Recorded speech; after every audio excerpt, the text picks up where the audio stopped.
और बात एप्पल के आईफोन की, जिसका प्रोडक्शन भारत में शुरू होने जा रहा है। इस साल अप्रैल से आईफोन एसई का प्रोडक्शन भारत में शुरू हो जाएगा। एप्पल की मैन्युफैक्चरिंग पार्टनर विस्ट्रॉन की भारतीय फैक्ट्री में असेंबलिंग शुरू होगी। चीन में लेबर कॉस्ट भारत से ज्यादा है, इसके चलते एप्पल भारत में असेंबलिंग करने पर जोर दे रहा है। आईफोन की सबसे बड़े असेंबली पार्टनर फॉक्सकॉन का मैन्युफैक्चरिंग प्लांट भी विशाखापट्टनम में ही है, जहां अभी Xiaomi के फोन बन रहे हैं।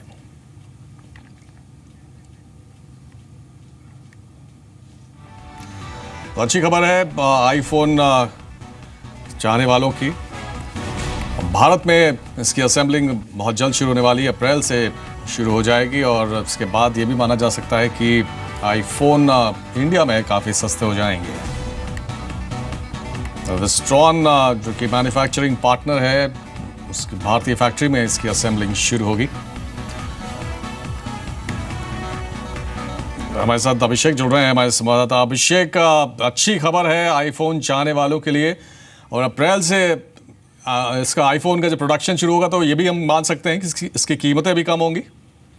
बिल्कुल, इसकी कीमतें तो कम होंगी ही होंगी, क्योंकि अगर आप यूएस मार्केट से अगर आप कंपैरिजन करें तो करीब 10 से 15,000 रुपए का फर्क आ जाता है जब आप कीमत के मामले में बात करें तो लॉन्च के वक्त जो आईफोन एसई जो भारत में असेंबली होने की जिसकी खबर आ रही है, तो लॉन्च के वक्त तो ये करीब 1.5 साल पहले लॉन्च हुआ था और 39,000 रुपए का बिक रहा था, 39,000 का।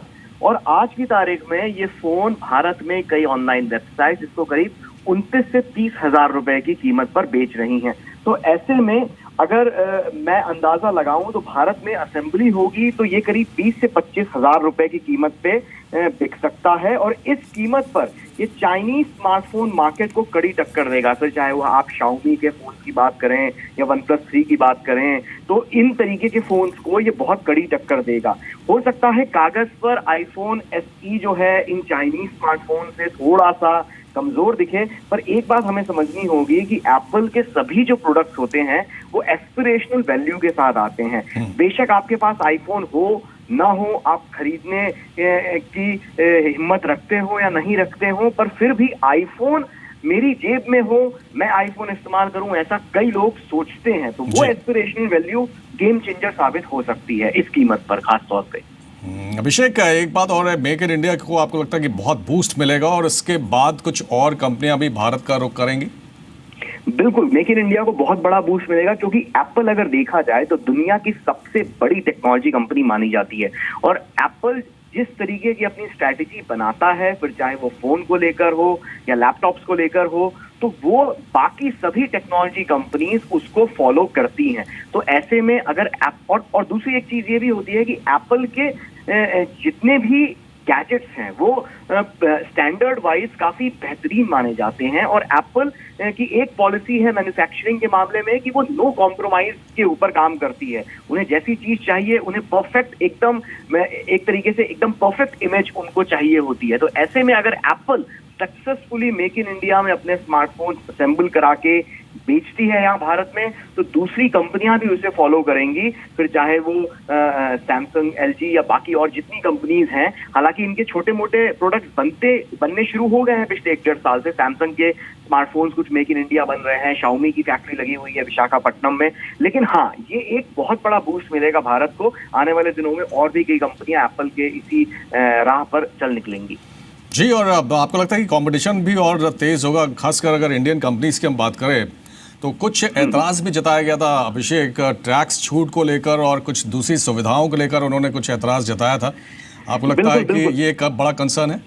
हाँ, ये भी मतलब कंपटीशन इसके ऊपर बहुत बड़ा फर्क पड़ेगा, क्योंकि जैसे कि एप्पल पहले मांग कर रहा था सरकार से कि आप हमें फैक्ट्री लगाने के लिए आप टैक्स के नियमों में छूट दीजिए, कुछ कंसेशन दीजिए। तो जो भी भारतीय कंपनियां हैं, फिर चाहे वो माइक्रोमैक्स हो या इस तरह की कंपनियां हैं, इन्होंने थोड़ी सी आपत्ति जताई थी कि ऐसा अलग दर्जा जो और कंपनियां हैं उनको नहीं मिलना चाहिए, फिर चाहे वो प्रमोशन के मामले में हो, मार्केटिंग के मामले में हो या फिर मैन्युफैक्चरिंग के मामले में हो। तो ऐसे इसमें कंपटीशन को इसलिए भी खतरा है क्योंकि अभी तक एप्पल के आईफोन एक 10 से 15% स्मार्टफोन की इंडस्ट्री में उन्होंने अपना कब्जा जमा के रखा था। काफी प्रीमियम सेगमेंट था, क्योंकि सारे स्मार्टफोन उनके 50,000 से ऊपर की कीमत पे बिकते थे। सस्ता फोन भी बिकता था, वो कम से कम 35-40 हजार रुपए से कम का नहीं बिकता था। अब भारत में मैन्युफैक्चरिंग शुरू हो जाएगी तो जो उनका 50-60 हजार रुपए वाला फोन है उसकी कीमत भी गिर के 40,000, 50,000 तक आएगी, 40-45 हजार तक आएगी। और जो 40,000 में उनके जो पुराने मॉडल के फोन बिक रहे हैं वो फोन की कीमत भी करीब 20, 25, 30 इस रेंज में आएगी, जहां पर इस वक्त जो मिड रेंज सेगमेंट है, जहां पर चाइनीज कंपनियां हैं या माइक्रोमैक्स जैसी कंपनियां हैं, ये बहुत कड़ी कंपटीशन देती हैं। तो ऐसे में बहुत ये खेल दिलचस्प होने वाला है। चलिए, बहुत दिलचस्प खेल होने वाला है और देखने वाली बात होगी कि जब एप्पल की मैन्युफैक्चरिंग शुरू होती है उसके बाद ये क्या रूप लेता है। फिलहाल बहुत शुक्रिया आपका अभिषेक इस तमाम जानकारी के लिए। और जैसा कि थोड़ी देर पहले हमने आपको बताया था कि आज एक अहम बैठक चल रही है उदयपुर में। जीएसटी काउंसिल की ये 10वीं बैठक है जिसकी अध्यक्षता वित्त मंत्री अरुण जेटली कर रहे हैं। इसमें 4 प्रमुख ड्राफ्ट बिल को मंजूरी मिलने की उम्मीद की जा रही है। इसमें CGST, SGST, IGST और कॉम्पनसेशन बिल। और यह भी माना जा रहा है कि इनको यहाँ से मंजूरी मिल गई तो इसे संसद में पेश किया जाएगा और वहाँ से पास होने के बाद GST का रास्ता साफ होगा। हमारे साथ हमारे संवाददाता आलोक प्रियदर्शी जुड़ रहे हैं उदयपुर से। आलोक, फिलहाल अंदर से कुछ निकल कर आया है, क्या बात बनती दिख रही है?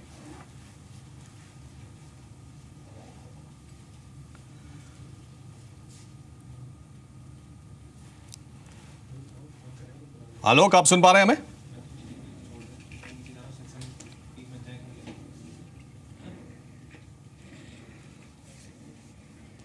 आलोक प्रियदर्शी से हम बात करने की कोशिश करेंगे, लेकिन आपको एक बार फिर से बता दें कि 4 अहम बिलों के ड्राफ्ट को मंजूरी मिलने की पूरी उम्मीद है।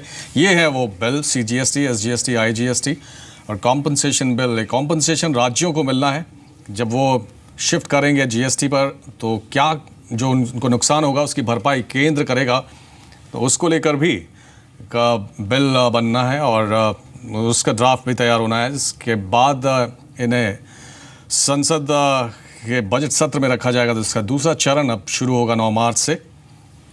उसके लेटर हाफ में माना जा रहा है कि इसको पेश किया जाएगा और पूरी उम्मीद है कि वहाँ से ये पास हो जाएगा और पास होने के बाद GST लागू होने का रास्ता भी साफ हो जाएगा।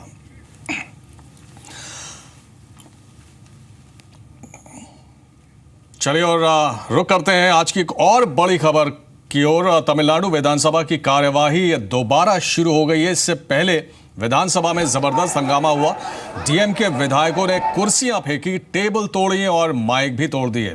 DMK विधायक सेल्वम तो स्पीकर की कुर्सी पर ही चढ़ गए। इसके बाद विधानसभा की कार्यवाही स्थगित कर दी गई। पलनीसामी ने वरिष्ठ मंत्रियों के साथ एक बैठक की है। विधानसभा के बाहर एम्बुलेंस को भी बुला लिया गया है। पुलिस विधानसभा परिसर तक पहुंची है। विधानसभा स्पीकर मार्शल की सिक्योरिटी में हाउस से बाहर निकल गए हैं। आपको बता दें कि आज विश्वास मत हासिल करना था पलनीस्वामी को और उसी को लेकर ये सत्र बुलाया गया था, लेकिन ज़बरदस्त हंगामा हुआ है। DMK के विधायकों ने खासकर बहुत ज़्यादा हंगामा किया है। कुर्सियाँ तोड़ी हैं, माइक तोड़ दिए, पेपर फेंके उन्होंने, फाड़ दिए हैं और यहाँ तक कि एक विधायक सेल्वम तो स्पीकर की कुर्सी पर ही जाके बैठ गए। बड़ी सुरक्षा में P धनपाल जो कि स्पीकर हैं उनको सुरक्षित बाहर निकाला गया है।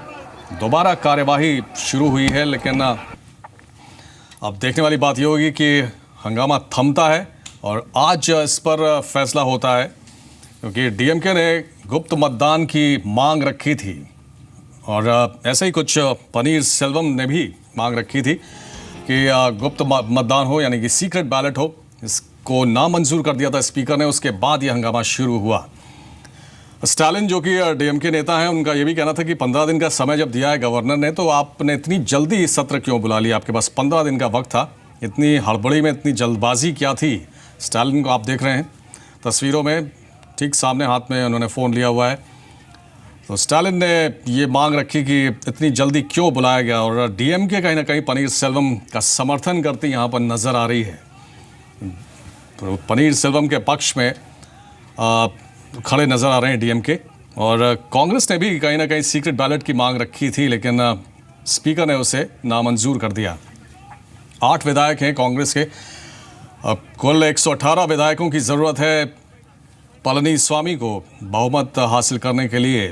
234 कुल मेंबर हैं तमिलनाडु विधानसभा में और 118 मेजॉरिटी है।